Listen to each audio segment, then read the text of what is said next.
Hi there, everybody. Wow. Well, okay, maybe it's going to be.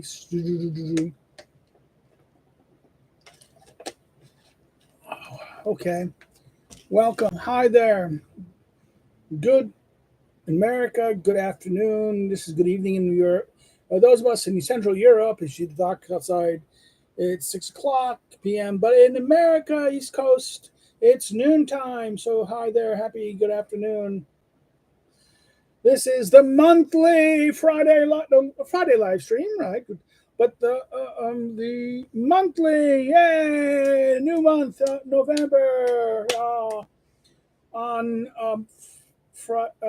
this week on Wednesday, the first happened November 1st, which is a Polish holiday, and a holiday in most of Catholic Europe, All Saints Day. I know this is that famous trilogy of holidays. October 31st is All Hallows Eve. Then it's the first is All Saints Day, and the second is All Souls Day. Right? That's the what do you call them? All Hallowtide. These 3 days. Now the 31st is also Reformation Day. This is the day, I think it's 59, yeah, 15, brain fried, 1517, that Luther, bang, the 95 Theses, which is the start of the Reformation. And there's been a controversy on the web.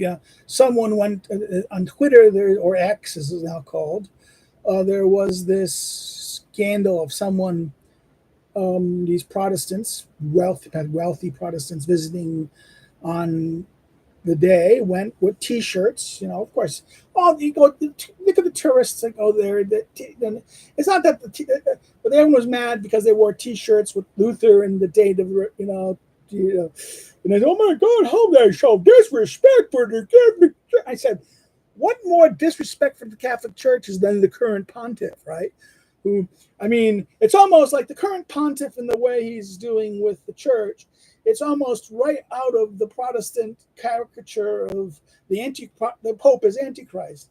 So, all my Catholic friends, they're fretting about Francis. Oh my God, he's ruining the church. Well, yeah, us Protestants, always had. I joke, I'm too much. I was raised to too much. I grew up as a child, not only reading the Bible, I forgot more Bible than most Catholics, most people know. I was raised very much a fundamentalist Baptist. My parents, Baptist church. My mother was Greek. My mother was Greek Orthodox, but didn't really attend the Greek Orthodox Church. Mostly the kind of the low Episcopalian or Protestant churches. My father was a strict Baptist in this sense, and not Southern Baptist, but the old New England Baptist, old New Hampshire kind of covenant Baptist, which you have to remember, Rhode Island was, the formation of the Baptist church. The first, Roger Williams, became was one of the leading Baptists, and the first Baptist church in Providence, which the Williams created. And since my father's family comes from the Williams and also Hopkins lines, some colonial times, so therefore, the family does have please forgive, there's a police station nearby, and they're going out there in stock, so who knows what's going on out there. An emergency has happened. Well, but again, this is that. I grew up on not only the Bible, but also the books of martyrs, and the graphic details. So therefore, that's kind of an interesting. So the holidays happen. I had my class. My class was kind of weak because everyone's going to holidays. So a lot of my students didn't come. I had one student, and my Iranian student showed. I even had candy for them. My wife brought me. This is the first time I've ever taught on Halloween. So I find it's okay. American Study Center, we should do this. So I got my wife to buy some kind of simple candies. There was kind of cool candies. There was like one chocolate ball with caramel inside, like these little chocolate eggs with caramel inside, with sometimes some nuts in the caramel inside, krufki, which are caramel wraps, and then there were fruit krufki. And so therefore I had a significant number of kind of And I had it was kind of weak. We had about 6 or 7 students rather than the full 10 in the Constitution course. I didn't have a quiz, so that's why they probably it said, "Oh, I'm going to go home the weekend for the holidays." So therefore, but my like I said, my TOEFL class, only one came, the Iranian student who missed 2 weeks because he was kind of had issues with problems, and so we did the class the full time, catching him up in the class. So when they come to the class, I can play catch up with them as well. We were looking at in that class. We were looking at the I was supposed to be looking today was the beginning of part 2 of volume 1, particularly the first 4 chapters, which dealt with my favorite chapters. Actually, the first is it? Oh, it's one of my favorite chapters of that. Those are the freedom of press and also freedom of association, chapter 4 of book volume 1, part 2, chapter 4 on political association in the United States. This is one of the great ones. This is about him talking about how associations matter and political associations in particular, and the idea of associations and press, and the connection between the idea of association, that is the idea of being able to form associations and form things. That political associations are the embodiment by which people achieve political end, and that this is why association is such a big concept in Tocqueville. But it's also, we have to remember that this is why he talks about the freedom of the press and writing. Right, writing is the first aspect of freedom in that sense. Right, that freedom of the press, which chapter 3 deals with massively about writing in that sense. And Tocqueville's it's the great Tocqueville's volume. The first part dealt with institutions and factual matters and his descriptions of those institutions. In volume 2, he looks about the relations in that sense, about power, about the way power operates and how these things. So therefore, that's what we did in that class. We just talked. He was gone, so we kept caught up on the things he missed, and then I kind of addressed a little bit of the transition there. So when we have the class next week, I'm going to play catch up with the class by going over 4 again, which is the thing that they should hope to be there. So I'm kind of a little annoyed at them in that sense. And the students didn't do their homework either for my other class, so I was kind of like, eh. So that was that, and then we had the holiday, and then what I was doing, I was I said last week I was doing some stuff about my article. I'm a little nervous. I sent something out. I sent 2 things out, and I'm nervous. And if it gets accepted, it got rejected. They said, "Oh, the journal said they wouldn't do it," but then they said, the guy was editor of both 2 journals. So I can do the other journal. This is thematic, and our themes are set in, doesn't fit the theme, but you can send it to this journal, other journal. But the problem with the other journals is the format changes. So, but he said they'll send it out without the format, and if it gets approved by the reviewers, then I only have to alter the footnotes, and that's gotta be pain. Changing from a kind of Harvard style to back to Chicago will be it will extend the things massively. But I can do it. It will take a month of time once I had it. What else?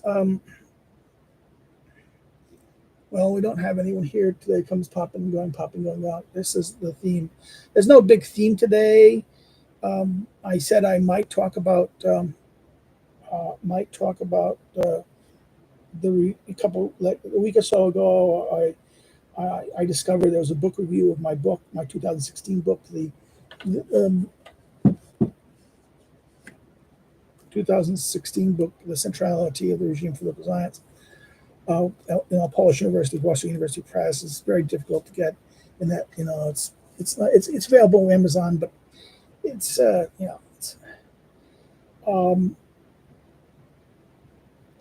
and it got reviewed a little bit, but not really much. It was kind of, but then again, Will Morrissey reviewed it in his Mill Wars, And what's so funny and interesting is that it was Will Morrissey's review of my book in interpretation, my first book, my LSU book, which really was the best. I had good reviews, but nothing great, and a couple kind of like pissy reviews of people kind of like, I thought was saying, oh, but he's just doing too much. He's contradicting what we think Aristotle said, and kind of, I was kind of put off by that. I was in the review. One review was a nasty review published by historians, which really didn't read the book. It just criticized me for some of the political, the assumptions that what I was saying, okay, versus what I actually said, okay, in the book, which is hilarious in that sense. The review was kind of done by a historian, showing that historians don't actually check things out. This is the problem of historians today. That 2004 book, it got a good review in the APS, the American Political Science. Okay, now it's no longer that. It's called, and the place where the review was, it was a fair review. It was critical in the sense that it was arguing that I made the negative argument. I argue, yes, I made a negative, and the only way you make Aristotle is a negative argument. You don't get a positive argument for anything. So therefore, Will Morrissey wrote it was with a review of not all the big Aristotle's works in a decade or so, and therefore I was in the middle. The first thing that he dealt with was Mary Nichols's book, 1999 book, and then Sue Collins' book that came a little slightly after me, and therefore by doing it the way I was in the middle between Mary Nichols and Sue Collins, which, given their better academic postings, it was kind of like, it was, that it was suggesting that my book was on par with their books, and I think they are in that sense. That I agree with his understanding of the thing. It's not that I know Will Morrissey or anything. Morrissey's basically known for doing reviews, in that sense. Spent his whole career mostly writing reviews. He's wrote some books, but he's retired now from where he was at Hillsdale. So, but I didn't know that about this review, and he wrote the review. It's out there, and it's he criticized, there's errors in the book, and I should do a second edition. I kind of emailed them saying, give me those errors. Tell me what errors exactly that you think are wrong, and what's problems in the book. And I think there are problems in the book. I'll admit that. Even though I had a decent editor for the book, American editor who works now for a magazine, there was still probably some mistakes, not technical mistakes, but maybe conceptual mistakes, or things that needed to be more further developed in that sense. But it was what it was. It was a prolegomena for my regime science that I'm still working on. And the review was fantastic in that sense. I love it.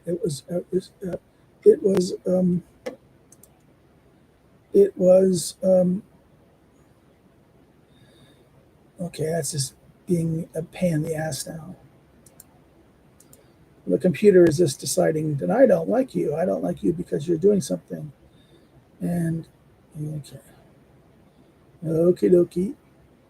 I apologize. I need to go back here just to say, hey, computer just said, I need a sign-on code. I'm not going to go to sign-on code now. I have to get up and get my, stage 2 verification bullshit. So the Morrissey piece was very shocking in that sense. The review was a very good, positive review about the regime. Oh my God. Let me be a complete bastard and read it a little bit.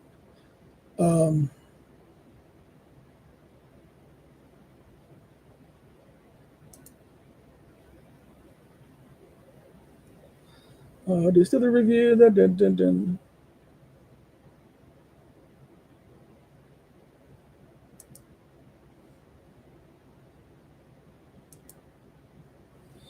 la la la la la.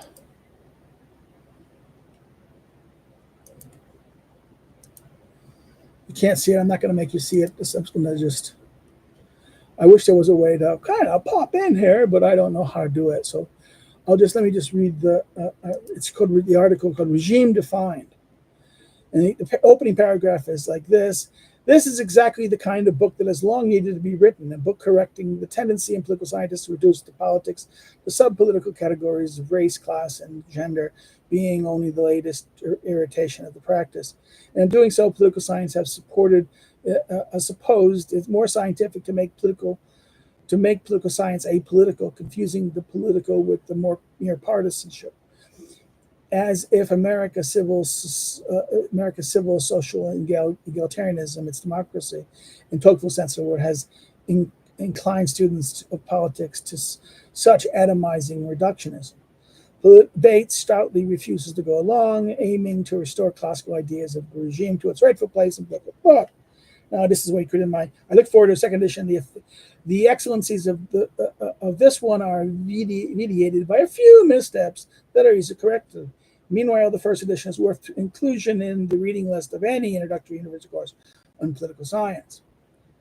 And I think this is and he goes on to go to the review. I'm not going to give the whole review because it's a long review. It's a very long review in that sense. This is one of those things you don't tend to get.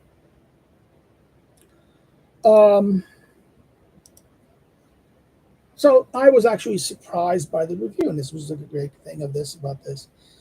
And his idea that I'd do a second edition would be okay. Yeah, I maybe could, So I kind of found his email that I found on LinkedIn. That and so it's because he's no longer listed because he retired in 2015 They retired him at. They wanted the younger, more West Coast Straussian types to come to work at Hillsdale. Heck, they hiring Michael Anton, even not at Hillsdale proper, but in DC, right? Okay, I see what they're going here. So I just emailed them saying, "Hey, hi there. Thank you for the review." So I did that kind of thing today. I finished recording Rousseau's Social Contract. I made the recording. We finished the Social Contract. Today's recording. This before this will be up. I even joked about that. Get a shave. It still has my beard, and if I get a shave now, it'll be post shave. The next Rousseau we will look at is the short brief, which is called Discourse on Political Economy, which is the encyclopedia entry on political economy. That becomes the proto-gen for which Rousseau will try to envision his great project of political institutions, which ultimately gets reduced to the social contract. What else? There is not much else in that sense. There is the, for the other recording, Schmidt. Oh, God, that's been the big revelation. We're doing the Schmidt dictatorship. In the sense that I read this book a couple times. I read the book a long time ago, a little bit in German, all the way back in graduate school, because I was interested in it, because I was interested in seeing what was, and I got the surface argument. I paid only to the question of constitutional structure of dictatorship, and not really to the depth of Schmidt as a thinker. Schmidt as a historian, and Schmidt as a historian of jurisprudence and law, reveals himself here. He goes into also a student of political theory too. His account of the 17th century debate for absolute monarchy, in that sense, the whole argument of making the argument, the conciliarist debate of the earlier 16th century and earlier, shaped even the 15th century, 15th and 16th century, the rise of Massilius of Padua, right? And the idea of defending the consul against the Pope, right? Defending the emperor against the Pope. All of this is a very useful. Schmidt goes into a very good account that most Straussian accounts don't really go into. They miss this esoteric or the detailed contextual aspect. This is the difference between contextualist and the textualist, right? that to understand this is that debate that happened. I watched a little bit of the Mansfield's retirement, the event about his retiring online at Harvard, big 2.5 hour panel roundtable and discussions where people talked about Harvey. And there, one of his colleagues was there, was Richard Tuck, and there was this whole discussion about the question of the debate between the Straussians and this Cambridge school about contextualism and this. And Tuck was kind of saying that, listen, the original debate was unfair. It was missed the point, that these were much more closer than they are. And I think Harvey kind of wants to say this, but Harvey still has the bit, Harvey still reverts to the kind of criticism of Skinner and Pocock to his Machiavelli, right? And also in the audience was Verrilli. Verrilli was there, which was Mario. I wonder if Tom Pango was present. Vicky Sullivan and people like that were in the room. So it was a very interesting. There was Vicky Sullivan kind of even tried to make an argument for contextualism and the connection between the two. So therefore, why am I saying this? Well, this is about the question of, that's why Schmidt is so interesting.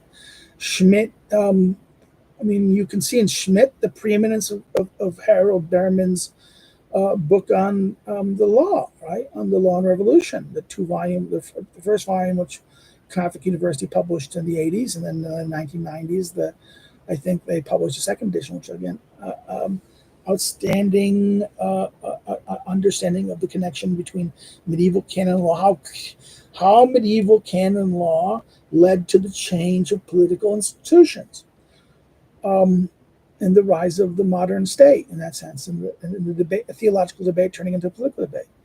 This is the theological political question that everyone says that, and I think that this is why Schmidt is rightfully understood as this, that the theological political debate question comes out of the question of law, the question of the Constitution. And I think this is where Schmidt does its best in dictatorship in that sense. His discussion of Baton, and not only this, his mastery of the historical documents. That's one thing. That's he spends time looking at the historic documents and going to them and uncovering them and raising obscure ones, and his knowledge of almost complete knowledge, total knowledge of the texts. It reveals a mind of historical understanding as this. And then if he didn't do it himself, he used the leading historians of the time, and sometimes he didn't really trust them. Sometimes he challenged them by going to the texts. So therefore, there is a fantastic, as history, dictatorship is this great book of history, historical analysis in that sense, but also the conceptual analysis. This is the history of ideas too. So his jurisdiction from legal concepts. So therefore, you get historical analysis, the study of the legal text, the study of the structure text. You have his understanding of the major thinkers and advocates of ideas. He wrote a lot. Things that I forgot. Jonathan, or the famous Johannes Altherius, who was a defender of limited government against absolute monarchy. The counter Baudin, then the Althus versus Baudin argument, right? This big tension in that sense. This is something that what's his name? On a little essay on sovereignty published by Telos in the 1980s, late 1980s, early 90s, by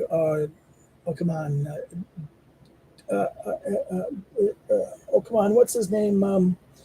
The new right thinker, de Bosant,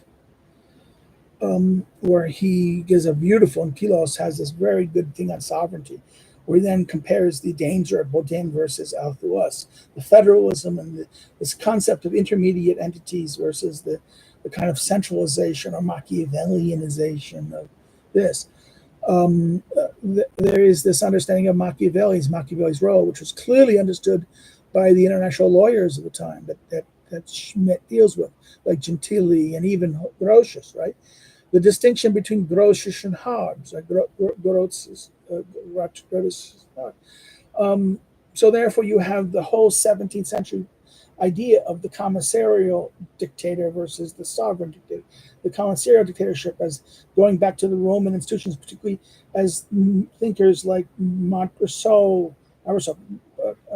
Machiavelli turns back to there, and therefore the later thinkers like even first Grotius and then Baudin rely on the Roman tradition as a kind of justification or understanding of what dictatorship means is extra.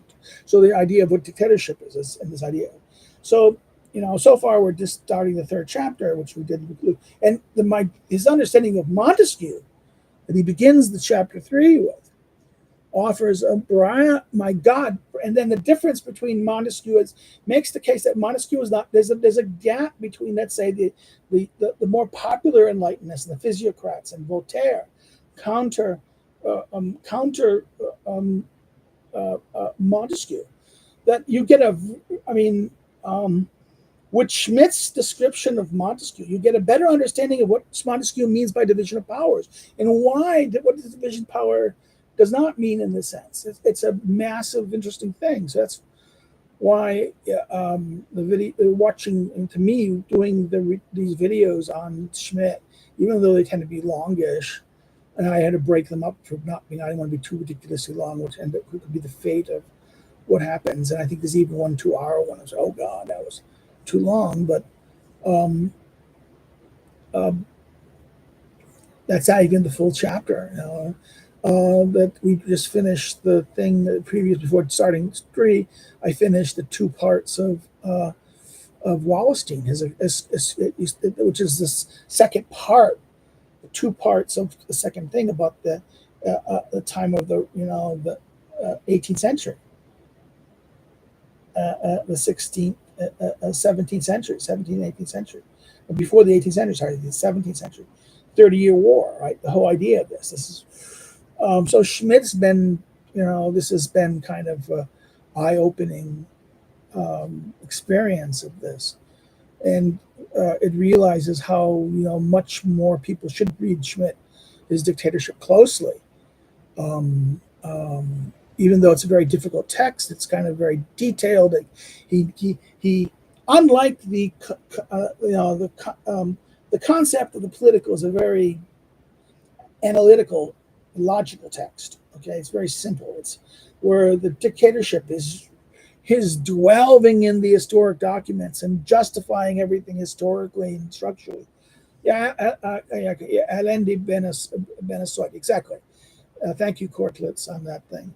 It's a wonderful article in Telos in the early 1990s that I copy when I teach a course on sovereignty, because it's a very good essay on sovereignty where he compares Aleuthius' understanding of federal, intermediating sovereignty versus the central sovereignty. In fact, that's the difference in Schmidt's whole idea of going back to the legality and legitimacy, the idea that he specifically says of the danger of the different type of constitutions, different state forms. And he says that the jurisdictional state, remember the medieval state, jurisdictional state, and then the absolute state, right? And then you get the legislative state, which is this. So in many ways, we can see the historical development that it's the absolutist state is designed in the response to, and in many ways, Montesquieu is responding against the absolutist state. Okay, so that's a very interesting thing. The rise of the absolute state, and even makes the case, Schmidt does, is that Wallerstein is not creating the emperor. The Holy Roman Emperor never really goes that step. The centralization happens first with Prussia, in that sense, administrative entity, and to the Ministry of Wars. In other words, it is through war and its spreading of war that the administration of war leads to the central totalization of state authority over jurisdictions in a state.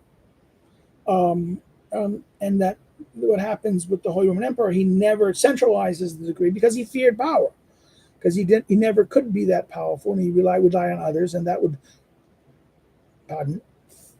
that he would ultimately make, the Machiavellian don't make a third party more powerful than you are. So Schmidt even highlights that. This is so great about this, the discussion of Wallenstein and that stuff in part B, 2B, chapter 2B section. So this has been some of the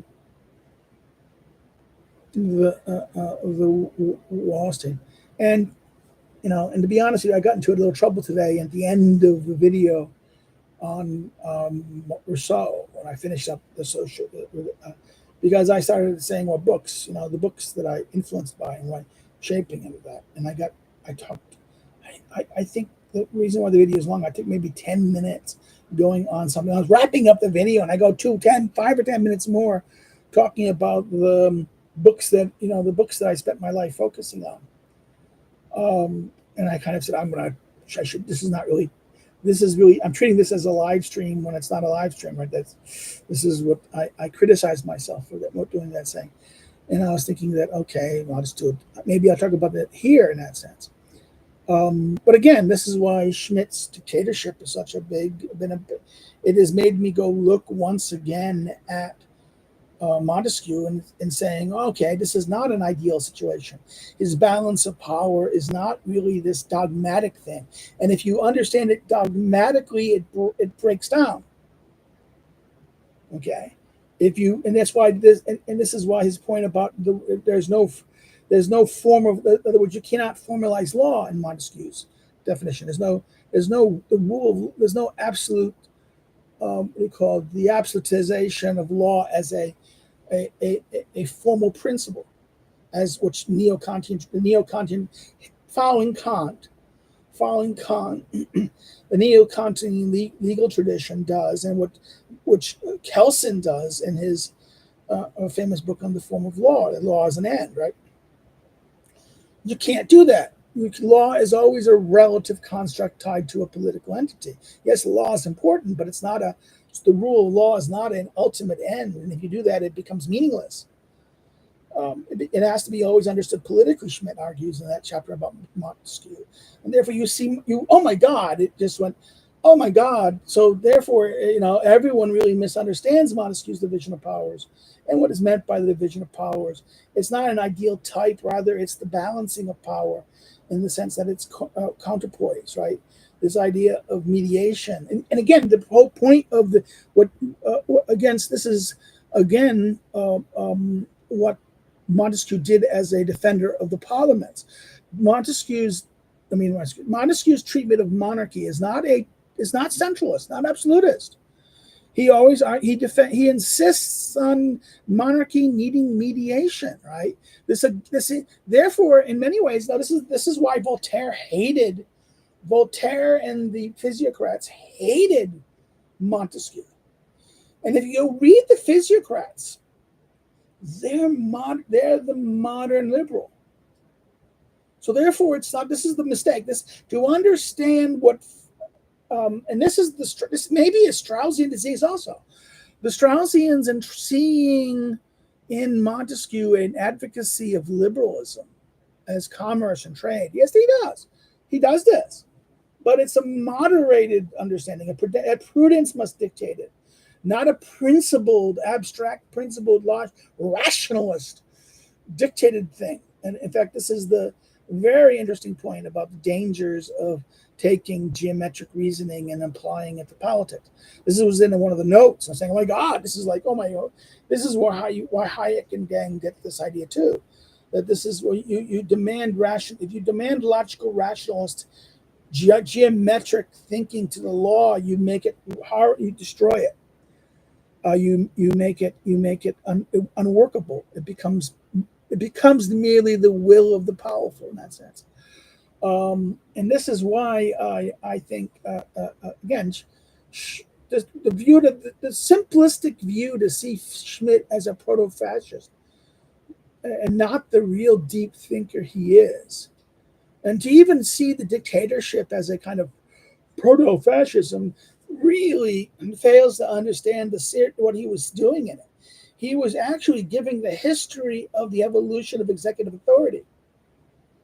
in a way that, if I compare him to Harvey Mansfield's Taming of the Prince, Harvey's Taming of the Prince is a good book, but it's still far, doesn't deal with it just deals with, he's a textualist. He deals with the text of the people. He doesn't get into the depth of the background by why those texts have those arguments, and how we can judge the validity of those arguments contrary to other texts. In that sense, this is why I think Schmidt is. It's if you're going to read Harvey's understanding of the executive, the rise of the executive, the taming of the prince in modern state, Schmidt's Dictatorship is an essential pre-read. Read to be read with it, in the sense that then you have a far deeper understanding of executive authority, and why it is a part of this. This is what goes back to Rousseau's duality of the executive and that the state is all. And this is the whole point. You see Schmidt spell out the whole logic of why the state is not divided. It's not, again, this is echoing Rousseau's point, that it's not division of, in other words, it's not this two powers contending each other, but all this is bounded within the state. The king and the parliament are within the state. They're not opposed outside, which has control over the state. They're interior inside the state, and that they're representing two things. And therefore, this is the very interesting Rousseau. This makes us reread Rousseau as well. We see Rousseau not as the radical Democrat that many people claim he is, but rather Rousseau as a defender of aristocratic and even monarchical rule rightly understood, in that sense. That there is much closer, even though there's a more radicalness in Rousseau from, let's say, Montesquieu, but they're more similar than that many want to admit. And Rousseau was not as a cheerleader for participatory democracy, and that many people think as well. So that's a rethink. Like I said, the books that drove me have focused my life so far. I joke, beginning of the thing, growing up, the Bible, the Bible, both Old and New Testament, right, in different translations, both Greek and Hebrew, and also now like this. You can see that is the book, right? That's one of the books in that sense. But I've not really written on that because it's interesting in that sense. One always refers to it in that sense. All the great thinkers turn to it too, so it's a good book that also deals with the context. If you understand the Bible, you can see how Locke abuses it. Now, the books that I spent my life on, of course, Aristotle's mostly the politics, but I did the ethics, particularly the friendship chapters, and the ethics got less. I mean, the ethics is basically 1/5 of the time that I've spent on the politics. So the politics is this. The other book that I spent as much time on is, I hate to say it, is of course Teaching the Prince. The Prince is one of those books I've always taught. Over 30 years of teaching, I have taught the Prince. I used to teach the Prince regularly. I do teach it when I try to. I teach it in the course, but it's difficult to do that in a sense. You teach bits of it. I would like to do a course on the Prince for somebody in that sense, that you have my lectures on the Prince and the system. I used to do critical thinking for the private schools. I do the Prince. I'm hoping that I need more money. I might have to whore myself to another school. And I might want to teach the Prince again. In that sense, the Prince is a statecraft. I might do that as the lessons of statecraft. In that sense, the Prince is kind of like what to do of this, and therefore that's one of the books. And basically it's mediary book. The other book, if Aristotle is one book end, the other book end is Hobbes' Leviathan. And, I spent a lot of times as an undergrad reading Leviathan. I was actually more of a Leviathan fan as an undergraduate in that sense. It was, it was only discovering Aristotle, kind of fighting my fighting this thing. When I went to Northern Illinois, I had my last semester at Northern. I had a private tutorial with Mort Frisch where we did Leviathan, but we only did the first two. Mort Frisch would not do the theological sections, so we read part 1 and part 2, but did not do part. But I did all those things, but not to the. I mean, the time I spent with him for the whole semester was that we read every line closely, like in that sense, very closely. Now I did this myself and things, but never in depth. It was only a couple this past year when the group of us did the reading, our reading group, our Saturday reading group online, Zoom group, where we did the whole laws. We went through the laws and we spent time basically doing like 2 or 3 chapters of the laws, going through the whole book. And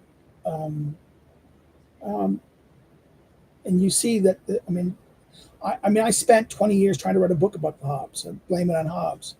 And maybe I should have, I had a manuscript that got lost when the virus happened, 2008, 2007, 2008, lost it in that sense. I had a manuscript starting 2004.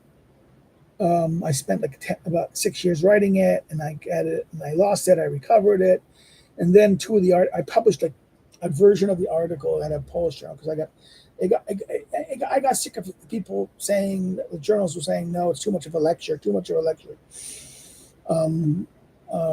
I got a journal to accept it, publish it. It's not the best, good journal. And then I wanted to just now finish the second thing. And I have a couple articles. I put an article up there. I really do have a book about Hobbes, is that all modern thinking, Hobbes is like the answer, is the anti-Aristotle. It is and this is the difference. Aristotle, the Aristotelian understanding, and then the Hobbesian understanding. And while and Hobbes is a total replacement of a rejection of it, but at the same time, he steals things from it. And he wants to dress up in it.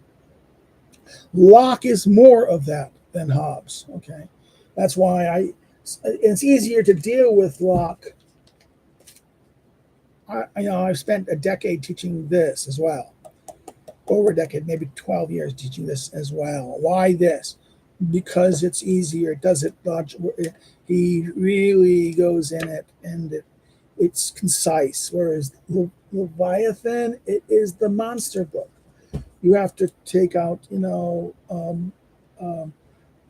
really, you just have to paste, like what my teacher Mort Frisch did to me, by just only focusing on the first 2 books, first 2 parts, and not going to part 3 in that sense. So those are the books. Like I said, Aristotle's Politics, Hobbes' Leviathan, these are the big thing.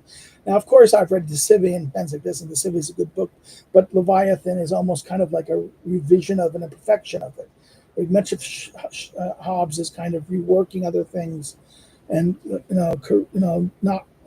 And therefore, this is why people look at the other stuff as developmental. And that's interesting in that sense. And there's much to be learned from Hobbes's earlier works, De Cive and things like this. They shape European thinking. And the difference is Hobbes, to understand the way Hobbes developed in England versus Hobbes developed in the continent. Hobbes had bigger impact on the continent than in England. Yes, he impacts Locke, and Locke does big impact.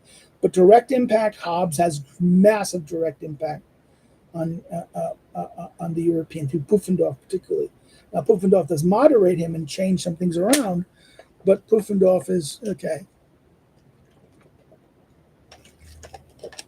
The great enemy of Hobbes, Hobbes steals and uses something like Grouch's ideas, but Grouch criticizes the early Hobbes in that sense. It's amazing in this sense. So therefore, the other book I can Rousseau. I spent like as much time in Rousseau as not as much. If you look at my notes in this edition, this is my edition I got as an undergraduate. I used it. I margin noted it. I have my each paragraph line number, count of paragraphs, count of this, structures of this, the additions to the French edition, notes. I have extensive notes on Rousseau, and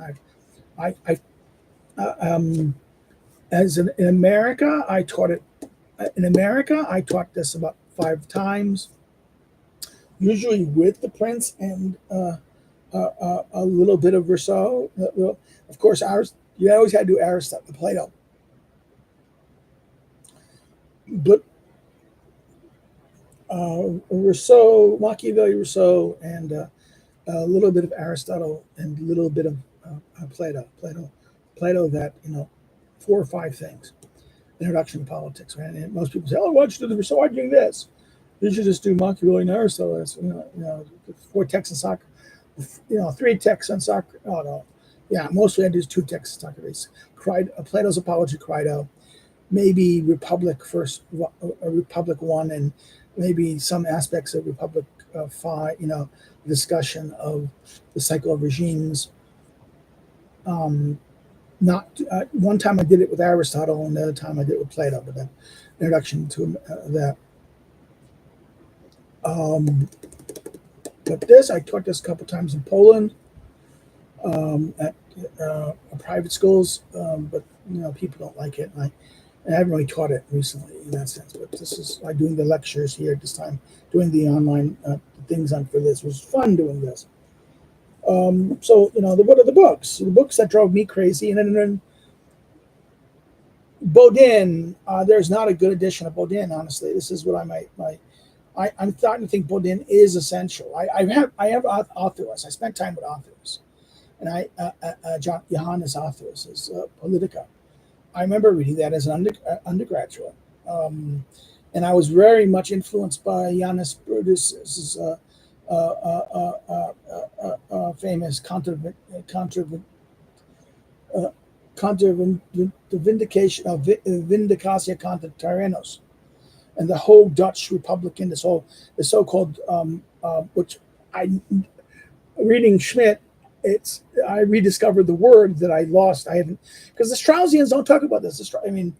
When I was teaching at Central Connecticut for a year, I had a colleague, an older colleague, Glenn Sunshine. He was now in the history department, and we didn't really meet. I don't think he liked me much because I was seen as this influent, kind of the kind of hire by this American historian guy who was kind of a radical, an anti-Israeli Jew in that sense, right? Pro-Turkey, pro-Northern Cyprus, but radical, libertarian, an anti-war libertarian. And I met him through this Greek guy I knew at the time who was very much libertarian. He used to criticize me. In fact, he was always anti-Israel. That this weird thing, that this hostility to Zionism, and it was kind of a paleoconservative thing paleoconservative. Oh my God, it's like they kind of agreed with Pat Buchanan's critique of that question, right? And then, which I had my own reasons in that sense of what happened in Israel for me, but I've never been kind of an anti-Zionist in that sense. As other people were. I think my father's Christian Zionism influenced me in that sense. My Greek family was always more kind of critical of the Jews than my father's family, so the Protestant family. So this was in the Protestant biblicalism that looked at the Jews as part of themselves. So it was like it was not thinkable in that sense. What's so interesting in this sense is that when I look at someone like this debate in Schmidt talks about the monarchists, the anti-monarchist argument, the monarchamax, that whole tradition, which I knew about. I read as undergraduate. I knew, but as studying with the Straussians, you just don't pay attention to because they're not considered a minor. The if I studied with a Cambridge school, they would focus wholly on that and overstate it, right? But they're important texts. They're not unimportant texts, and Schmidt was very good about this. To understand the debate between, let's say, how do you understand the move? You have to understand the move of Baudin as centralization following Machiavelli. This is the whole argument, which is Verrilli's and is from Politics, the Reason of State, and from the German guy Friedrich Mackey's. Mackey's. a book, a famous book of Machiavellianism, right, about the history of the reason of state, right. The Machiavelli's role of this is very essential in the way to understand, and Schmidt highlights that in that sense. But that's a debate that then is that if you see the rise of this tendency to explain executive power and to deal with emergency, the French monarchy, the way that Baudin tries to takes the Machiavellian prince and normalizes it in the context of the French monarchy and the political form of the French. You see this, it's there, and then you see the constraint of Baudin to Hannes against this, and then you see the whole danger of the absolutism. That's not necessarily Baudin. See, Baudin didn't, but then those following Baudin will see this absolutism and makes the case, and that there's a different alternative tradition for absolutism, which then comes from the Spanish case in that sense, and which is Machiavellian in that sense. The technical, as Schmidt calls it, the technical function. The Machiavellian was this technical understanding of state. This emerges, this technical understanding of state that was in the arcana of the prince, royal arcana, the special science technique. Which Schmidt does a very excellent job in that those chapters about that, in the first chapter of dictatorship. On this, it's like, my God, this is an education in itself. But these things, I've read them in this, but to say I studied them, no, I didn't. I haven't spent my time. I spent more time on Hobbes, yes. I spent my time in Rousseau, yes. Prince, yes. Prince, okay. Second, so therefore, the politics with the ethics is kind of a number two underneath it, but the side of it, right? Aristotle's politics, I spent lots of time with that. Then a prince, right? The prince. Then I'd even have to say the next book would be Montesquieu's. I mean, Hobbes and Hobbes is Leviathan, Locke, social contract. Then, so let's do it. Politics, Machiavelli, Hobbes, Locke, Hobbes Leviathan, second treatise, Locke, second treatise, Montesquieu's Spirit of the Laws, Rousseau's Social Contract, and a seven would be, honestly, Democracy in America, which I've been teaching now for over 10 years, 15, 20 years now in Europe. These are like the 7 books in that. When I was younger, Burke, Straight Reflection, and I still go to back to Burke, but Burke kind of lost it. Burke, rhetorical style, non-systemic thinker.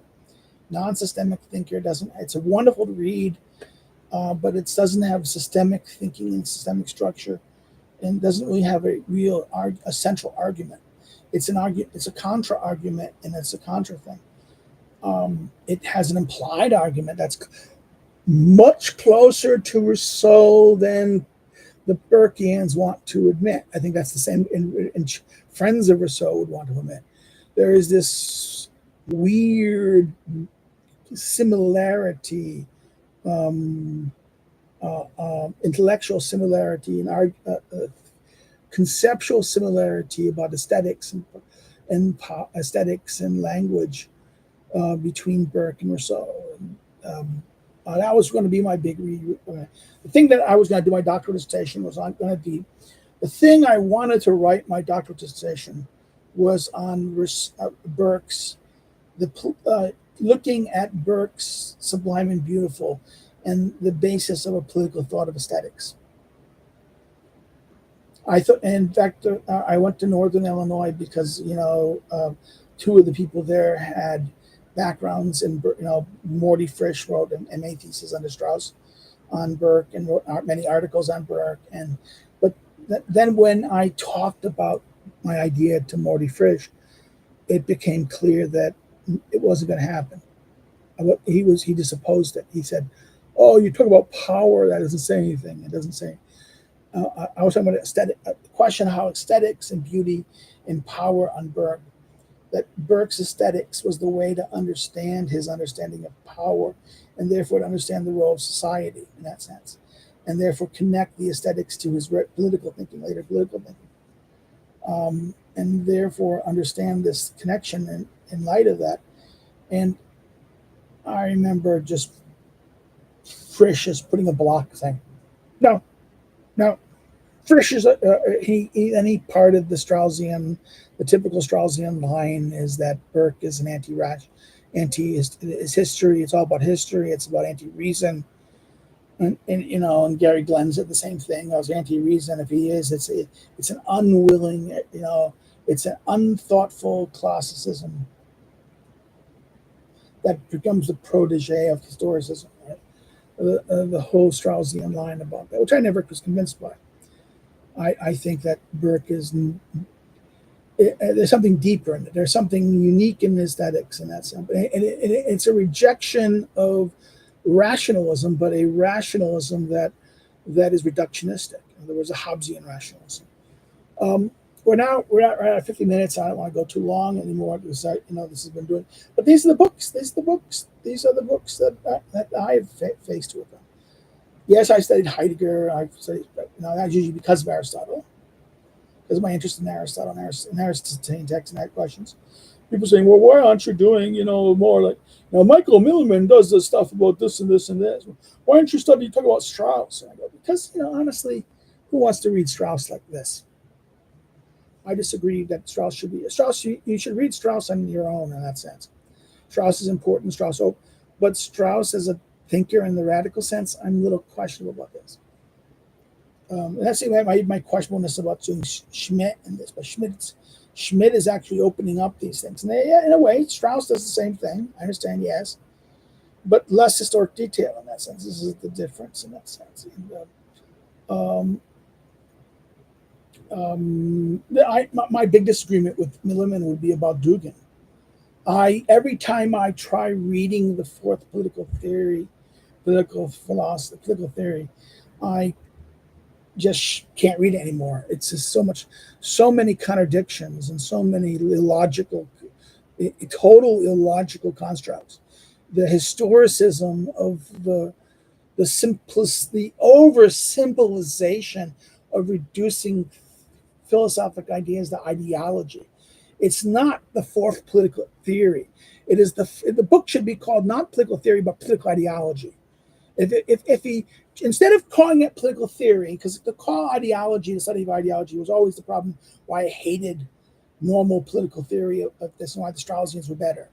Because that wasn't theory, it was ideology. Everything was reduced to ideologies. Oh, this thinker does this ideology and these ideas, ABC formula, and therefore you get this, and this is all what public policy and political science that deals with public policy formula, like the reductionistic political theory that can be reduced into a set of formulated ideas that then can be modeled and utilized in modeling and testing and things like that. Well, that's not real political theory and political concepts. Yes, there is some role for that, theoretical as the model of doing how do we do empirical research. But this is not what political theory really is about. It is about the ideas and concepts. Yes, those concepts can be employed, but then you have to understand them in their fullness, not in their narrowness. And when you reduce them, into these simple caricatures of what they are, this becomes highly problematic. And this is what my reaction against Dugin's fourth political theory is, that it's not about theories. He's not advancing a theory. He's advancing an ideology. That is a pan-Eurasianism contra. It's kind of a Hegelian. He says, he takes the master-slave dialectic of this, and Marx transforms the master-slave dialectic into the conflict of classes, right?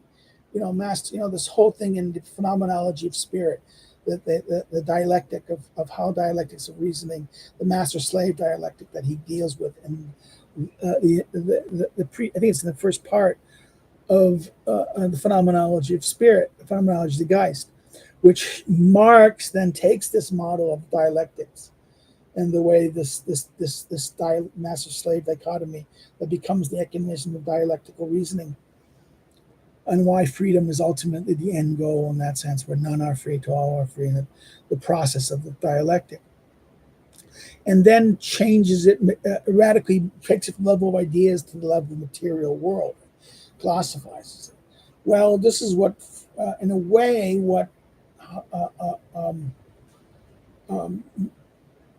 how I see his his evolution of the four theories, the move from the theories, from the different types of theories, from the traditional theory, the rise of this, then the fight between fascism and this, and then the fight of this. First thesis is the rise of the modern liberal against the aristocratic order, the pre-modern, in a sense, the action regime, the French Revolution, the rise of the French Revolution, the rise of the bourgeois regime. The next one is the tension between fascism and the bourgeois regime. And then the next thing is the rise of the bourgeois regime against the communism, in that sense, and therefore you get now we get the bourgeois regime against the it's a globalized. This becomes a globalized liberalism against the particularity of peoples, not nations, not national structures, but it's the Western secular ideology versus an Eastern or Eurasian grounded in mysticism and attack against the reduction, the rationalism. In other words, it's okay. You get a kind of Hegelianism in this, but a superficial one. That kind of takes from, I'm over my hour limit, but he says, Cortez says, this sounds like what I hear informally from Russian nationalists, this kind of thinking. Yes, it is a Russian thinking. It's a Russian mind virus, because the Russians have never developed a truly Russian national identity. They don't have a Russian identity. It was always envious of the West, but it also wanted to dominate the East.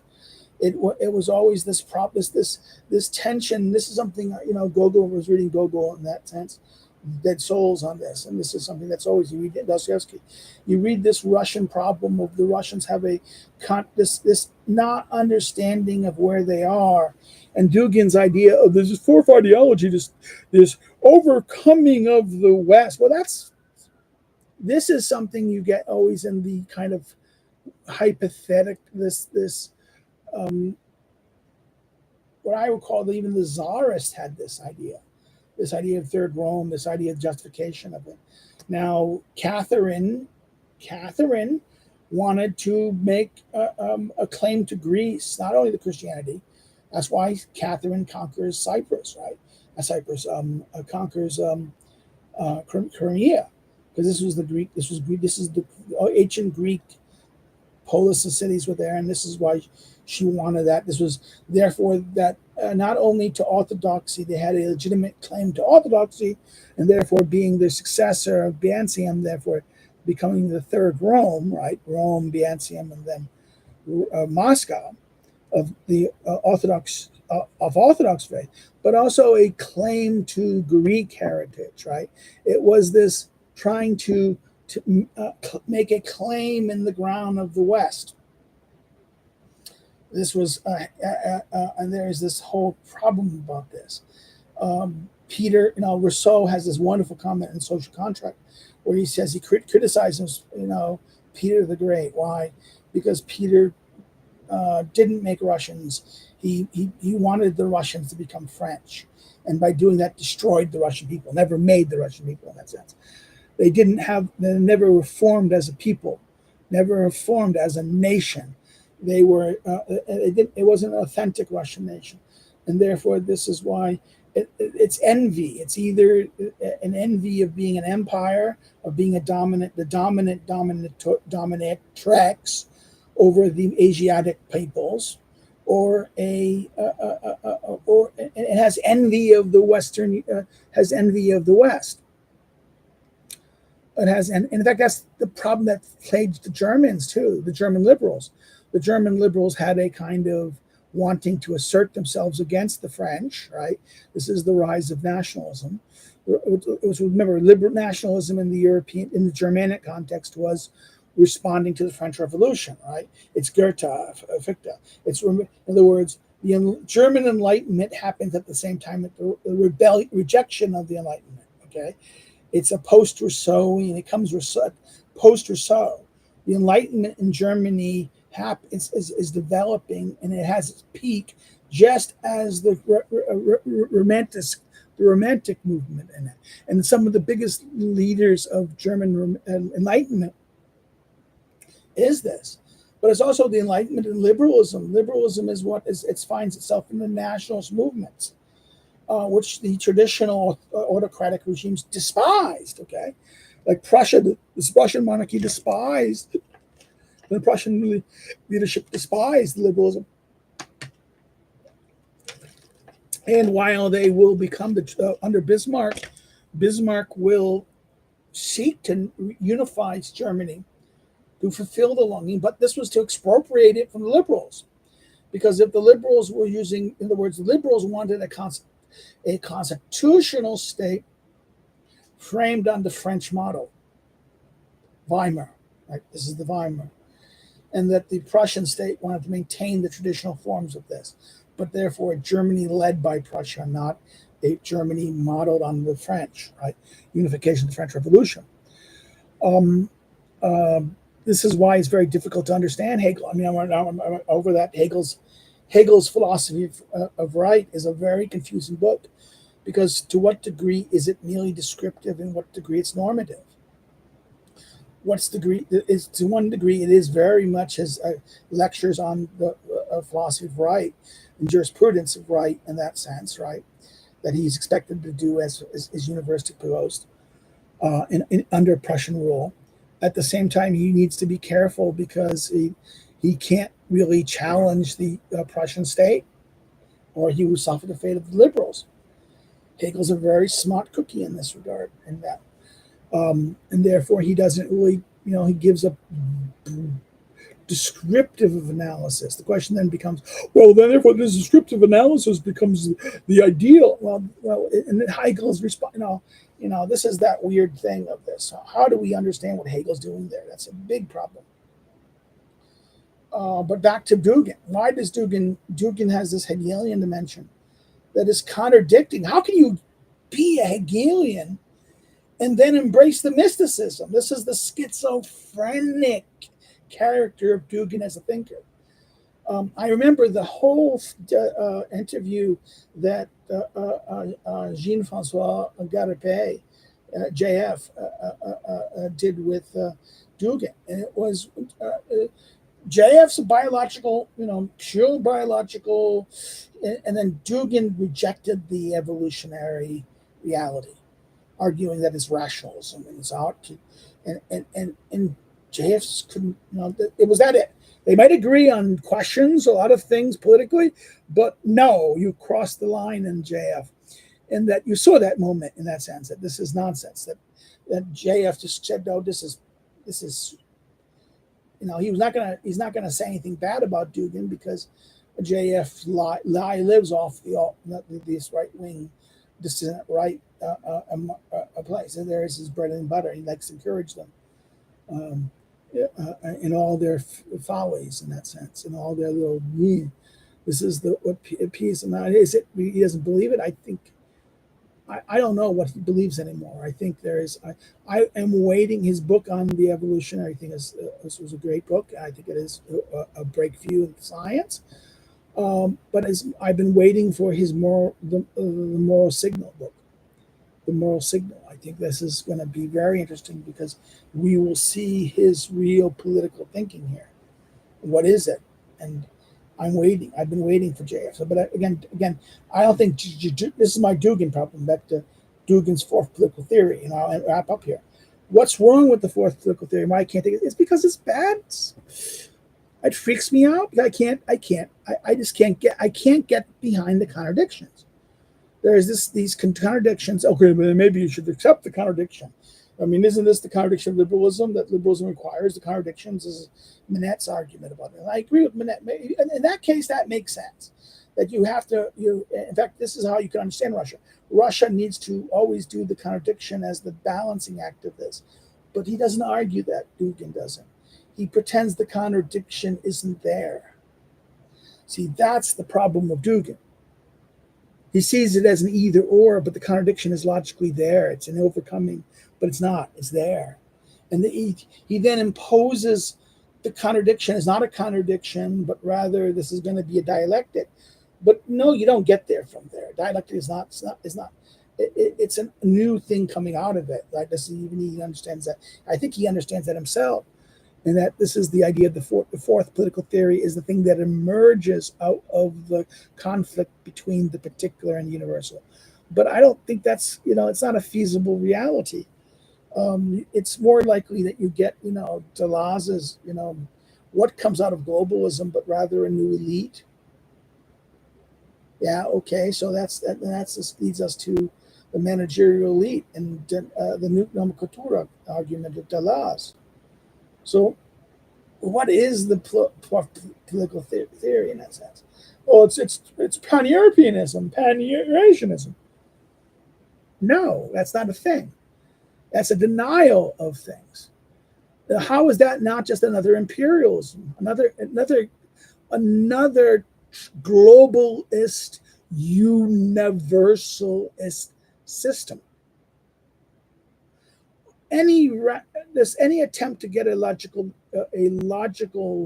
consistent system will get you to the universalism. This is why this is the tension between political versus the political grounded in the real versus the political grounded in the idea. Political grounded in as level of concepts and ideas will always manifest towards what the universal, the level of ideas and concepts do. That is the absolute, the universal, the true everywhere. Science, the realm of science, right? But the realm of praxis is too contingent. It's radically contingent in this sense, and therefore it's grounded in the moment and the real. Okay, I'm using the word real. What is the real? Real is the moment of contingentiality, of choice, of concreteness and particularities. That can't always be generalized. Where at the level of mathematical general concepts are always generalized and understand generalizations. Okay, and there's a difference here between the two kind of logics and two kind of reasoning. This is Aristotle's book 6 of the Ethics, where he talks about the forms of reasoning. And that the modern world transcends up here, the postmodern tends down there, but then it absolutizes this at the same level as the moderns, the early moderns absolutized the theoretical. Okay, so this is the confrontation of, and then the idea of the rational versus the contradictions. I'm sorry, practical reasoning things are not dialectical. The realm of reasoning in the realm of this is not going to get you the Hegelian dialectical. Hegel's dialectical reason is at the conceptual level of ideas. It's at the level of spirit. It is not at the level of facts and tactical things. Well, that's enough. I'm already 50 minutes over, and I don't want to get this any longer. Those of you who've liked the video, you've liked it. Some people liked it already. Like it, share it, live stream to get other people to watch it. If you didn't like it, okay, you can say, no, boo, boo. Say why. If you have any comments or questions, please put them in the comments. Please put some ideas that you want me to do or things that you wanted me to expand on or address. I mean, I can do a next live stream on this. I don't get ideas. People haven't been putting things in it. Therefore, I've not been able to come prepared for a live stream with certain things. And I don't really want to prepare my new things myself. I'm trying to finish I got my hands busy fixing projects already. Another thing I need to know is that you can follow me, my social link. Okay, you've not subscribed. But I think if you want to follow me, my social links below. My academic social media links with my scholarship and my research and things like that is below. If you want to help me to do what I do, you can do so by Patreon or Subscribe Star. It'd be useful because life is hard and like this, or you can buy one of the books that I listed below. That's it. Well, that's it, babies. Thank you. Have a good weekend. Enjoy it. I'm going to try to be a good boy and do some work this weekend and maybe do some recordings, do the Rousseau recordings, get those done. And then Sunday, do something else. Tomorrow, I might go to my doctor for my heart, my quarterly heart visit. Get my new meds renewed, 3 months. So that's my goal for tomorrow morning. Well, take care. Have a good day. Have a good weekend. And see you soon.